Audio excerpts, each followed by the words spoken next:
Hello, and welcome to the Drug Discovery World podcast, a podcast covering topics around drug discovery and development, pharma and biotech. My name is Giles, and I'm here to take you through this episode.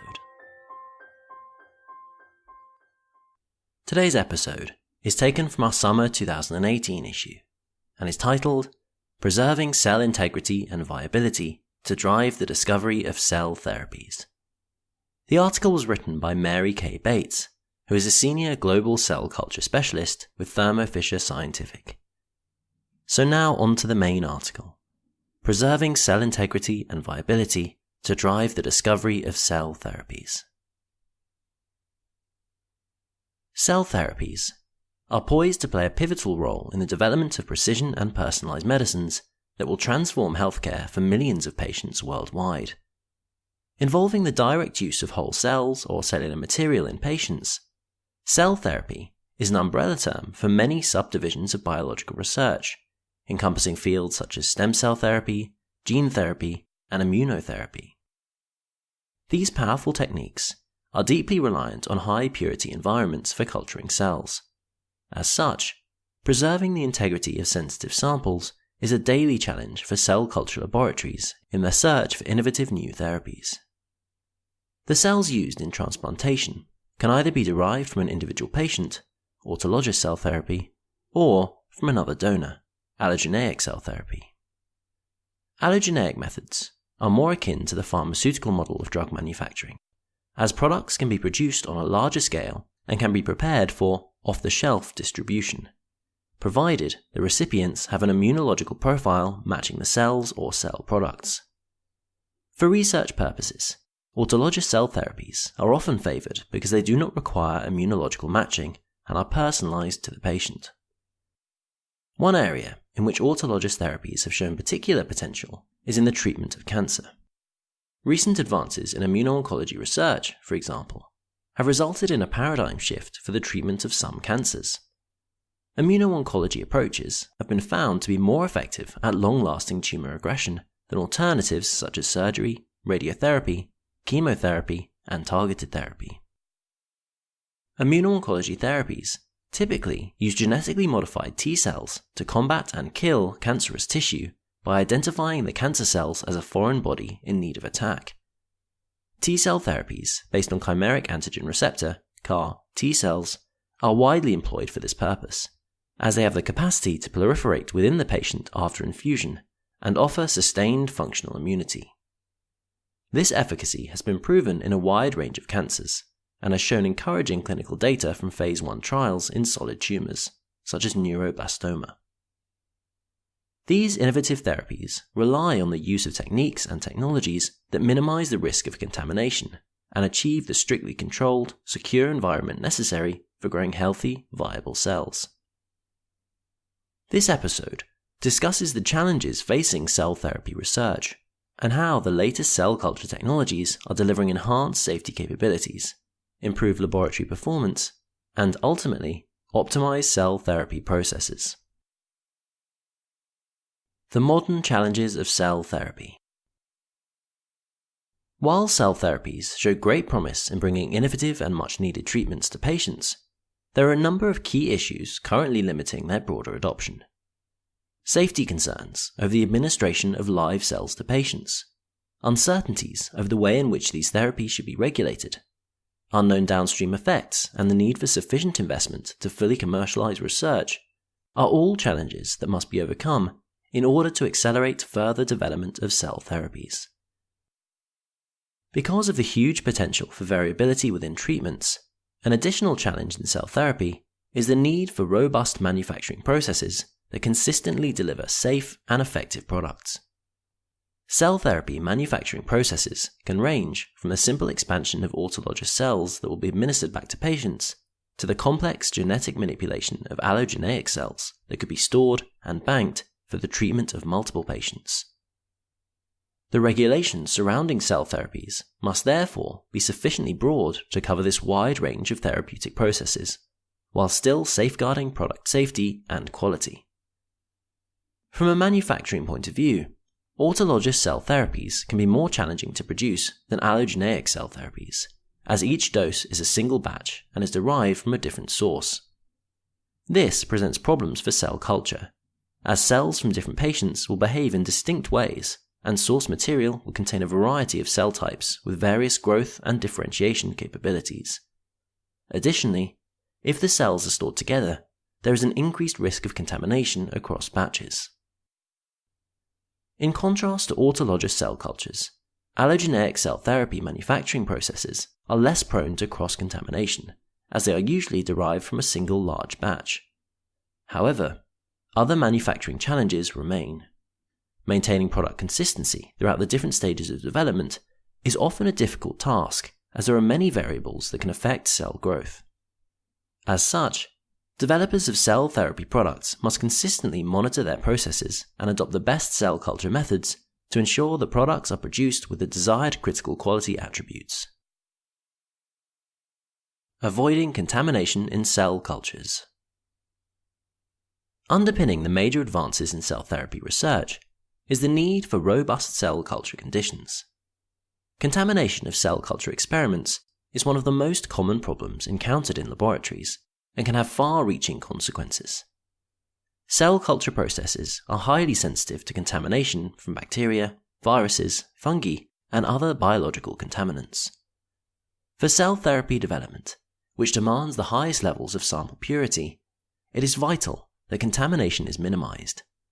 Given this importance, a wide range of innovative technologies have been developed to ensure that these strict levels are met.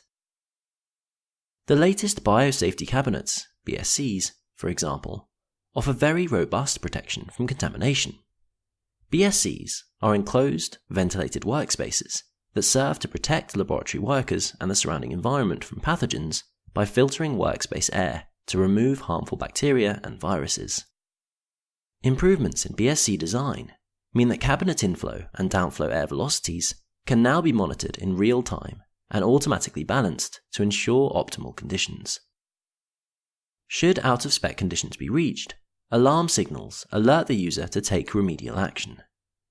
This is incredibly important for cell cultures, as maintaining optimum purity is the key to successful, reproducible results. Maximizing the reproducibility of results allows for more standardized processes, which streamlines the production of therapeutic products and can accelerate the commercialization of cell therapies. Once cultures are no longer actively manipulated in BSC workspaces, they are typically placed into incubation for cell expansion. But ensuring that cultures remain contaminant-free when incubated for long periods of time can be a challenge. An innovative approach used by many researchers involves securing cultures inside specially designed chambers or cell lockers to ensure maximum protection against cross-contamination. These chambers include membrane filters that permit air circulation, but exclude microbial contaminants, minimizing cross-contamination and allowing lots to be quarantined individually. As such, these storage solutions can be very useful in larger labs, and are especially useful for autologous cell therapy research, where several different batches of cells may need to be incubated at the same time. Furthermore, another way that the cell therapy industry is benefiting from the advancements made in modern equipment design is with the innovative CO2 incubators. A CO2 incubator is one of the most important pieces of technology for effective cell culture and subsequent cell therapy applications, as it mimics in vivo conditions and reduces experimental variability as much as possible.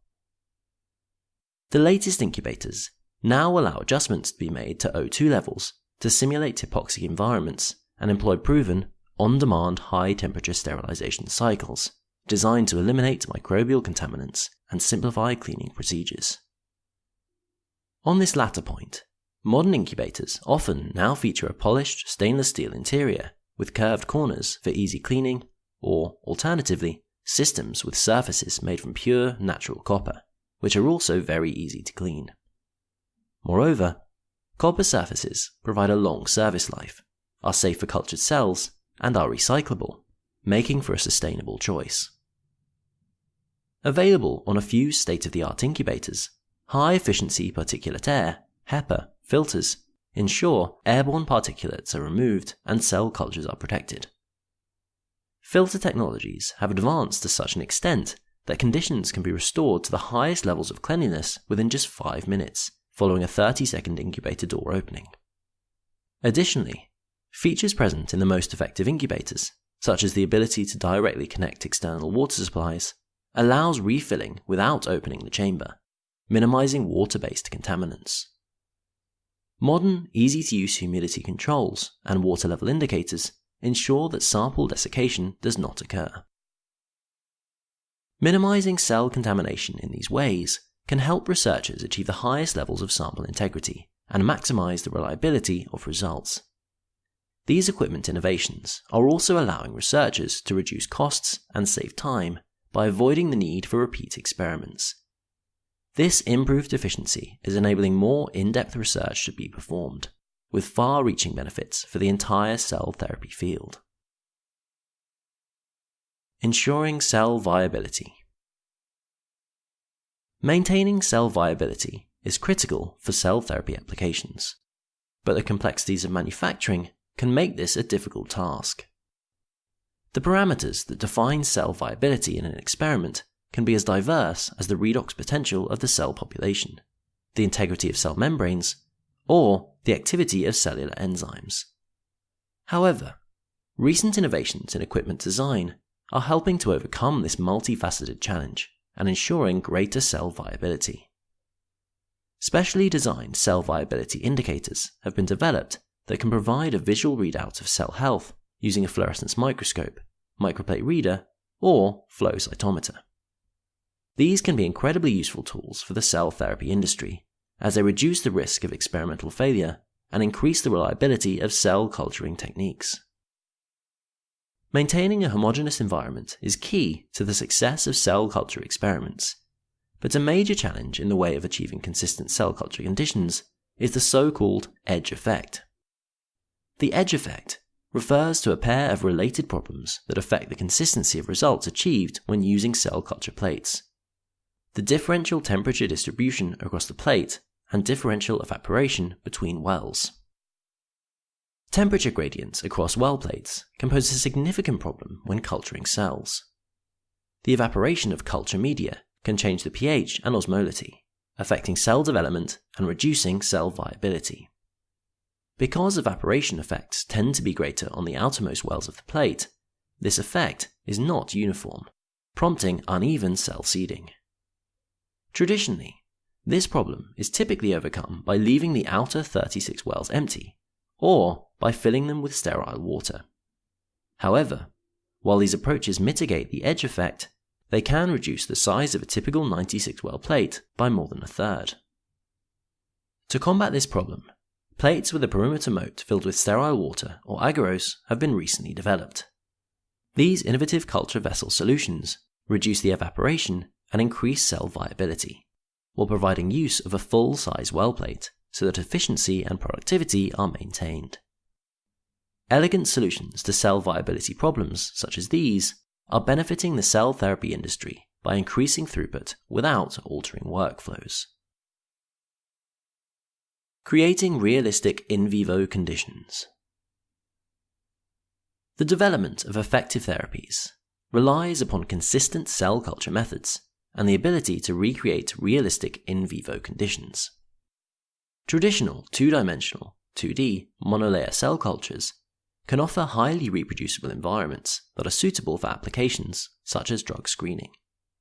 However, to recreate the complex environment found in cancer tissues, more elaborate structures are typically required. Here, the additional dimensionality of 3D cultures can lead to more predictive cellular responses, not only influencing the spatial organization of cell surface receptors engaged in interactions with surrounding cells, but also inducing physical cell constraints. Recent culture-aware innovations are addressing this challenge by making it possible to culture cells in 3D without a scaffold, allowing cells to spontaneously aggregate and produce more physiologically relevant environments. Cells cultured in this manner form spherical clusters called spheroids, which have been successfully implemented in many aspects of cell therapy. In stem cell research, for example, 3D aggregates of pluripotent stem cells, known as embryoid bodies, provide the physiological signals that prompt the differentiation to different cell lineages.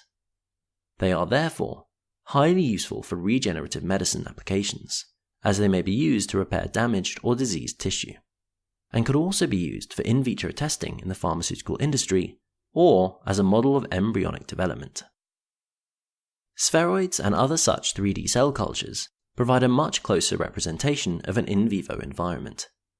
However, their biological complexity means they can be difficult to culture consistently in vitro. To deliver more reproducible results, many researchers are employing round-bottomed microwell plates for spheroid production.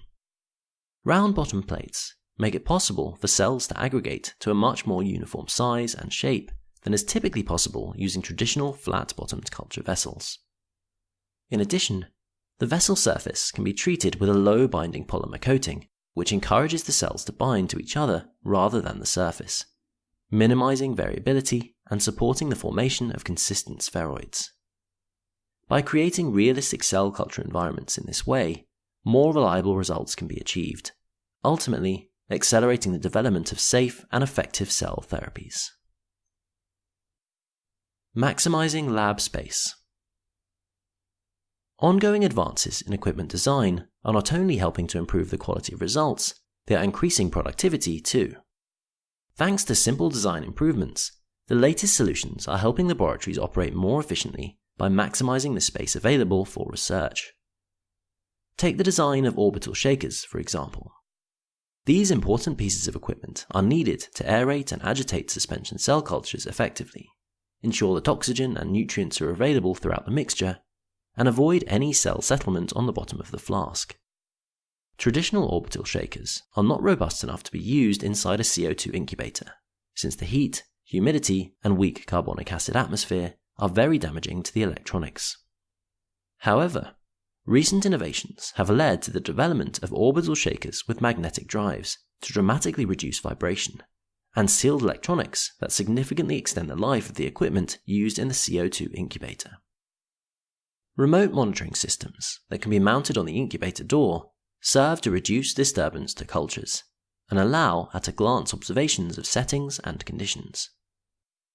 Capable of being used either within or outside the CO2 incubator, CO2-resistant orbital shakers can help to maximize lab space and ensure that different cell types can be cultured simultaneously. As a result, these innovative technologies are helping researchers achieve high-quality results, while optimizing speed and efficiency. Conclusion. Cell therapies have the potential to improve healthcare for millions of patients worldwide. However, to fully realize this goal, they require robust cell culture methods that afford high sample purity and cell viability. Alongside ongoing advances in the capabilities offered by cell therapies, the equipment used for cell culture has also evolved. These innovative technologies are helping to maximize the consistency of results by maintaining optimal conditions and minimizing the risk of cell contamination.